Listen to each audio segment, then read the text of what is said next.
Bonjour à tous, je suis Mickaël et dans cette vidéo, je vais répondre à la question « Qu'est-ce que l'autisme ?»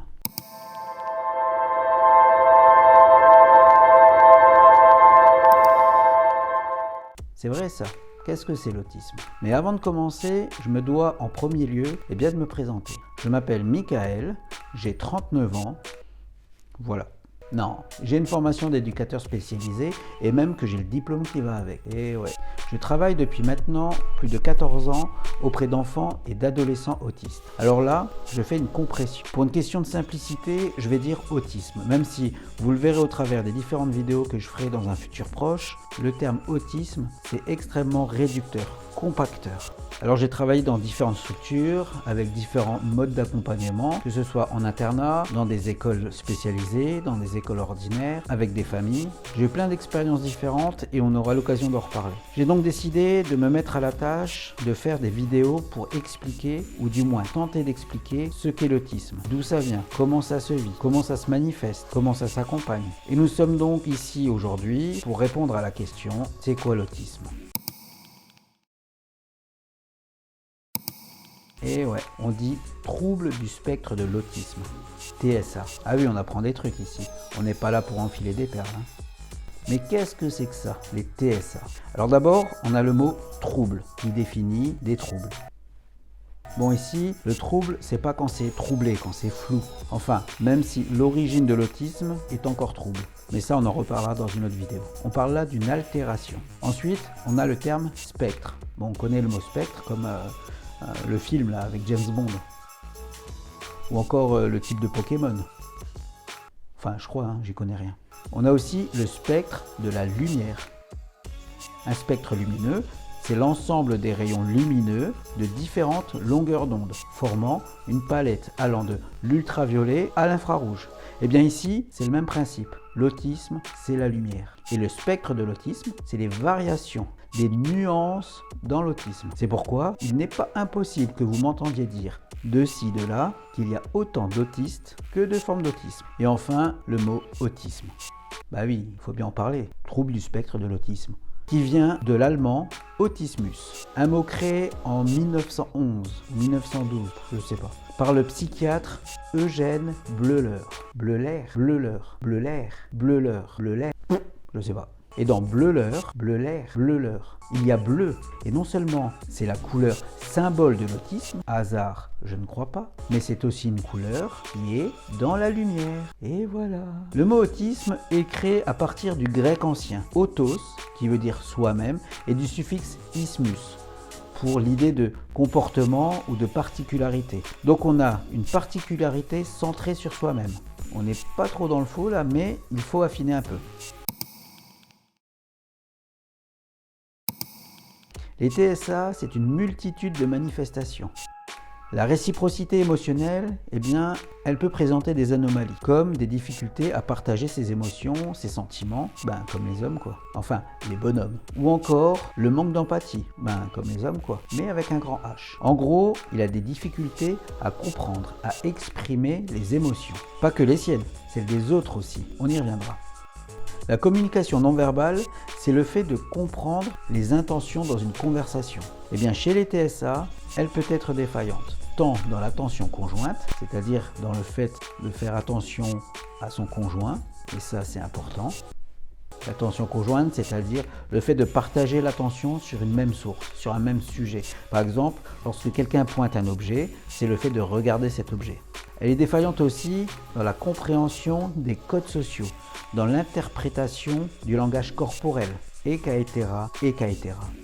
Les relations sociales, c'est un point qui est en lien direct avec les deux précédents, avec des difficultés à décoder les intentions des autres, à savoir participer ou partager un jeu, en préférant les plaisirs solitaires, enfin les plaisirs, les jeux solitaires, les jeux où on joue tout seul, et une rigidité dans les règles, tant les règles de jeu que les règles sociales.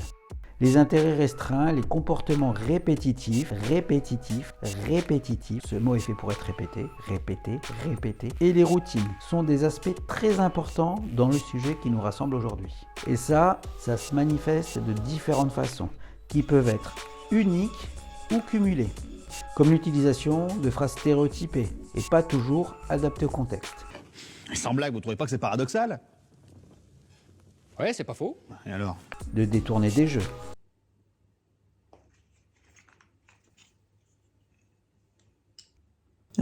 Quoi? Des rigidités dans l'organisation du quotidien.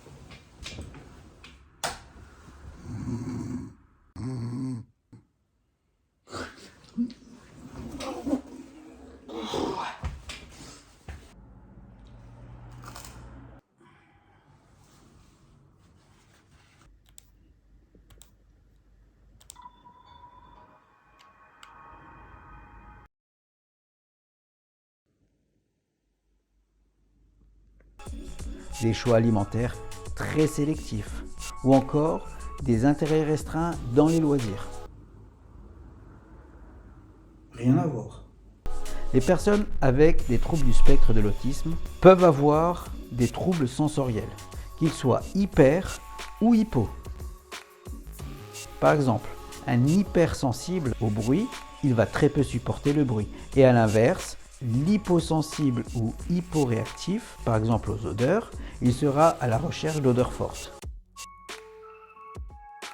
Ces troubles sensoriels peuvent également se manifester par une grande tolérance à la douleur, qui peut amener à des problèmes. Je ferai prochainement une vidéo dédiée aux troubles sensoriels. Tous ces troubles, dans ces différents thèmes, la réciprocité émotionnelle, la communication non verbale, les relations sociales, les intérêts restreints, la sensibilité sensorielle, se manifestent ensemble ou pas, avec des comorbidités ou pas.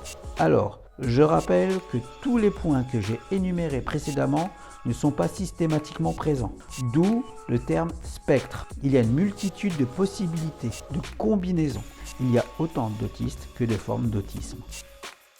Voilà pour une présentation grossière, une première lecture, une première tentative de réponse à la question « C'est quoi l'autisme ?» Donc comme je vous l'ai dit, dans la prochaine vidéo, je vous parlerai des troubles sensoriels et comment ils se manifestent, avec quelles approches les professionnels de l'accompagnement ils peuvent aborder ces troubles. Ça peut être aussi intéressant que je fasse le lien entre mes explications et mon expérience professionnelle. À voir. Merci de m'avoir suivi jusqu'au bout de cette vidéo. Vous trouverez des infos et des sources en description. N'hésitez pas à vous abonner pour ne pas rater la prochaine vidéo. D'ici là, un like et un commentaire, ça fait toujours plaisir. Je vous dis à la prochaine parce que c'était un vrai plaisir de faire cette vidéo. Et franchement,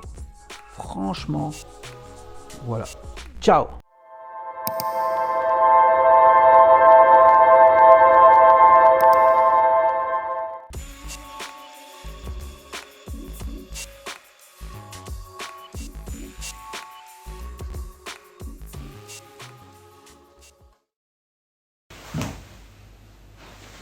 Bon bah voilà, ça c'est fait.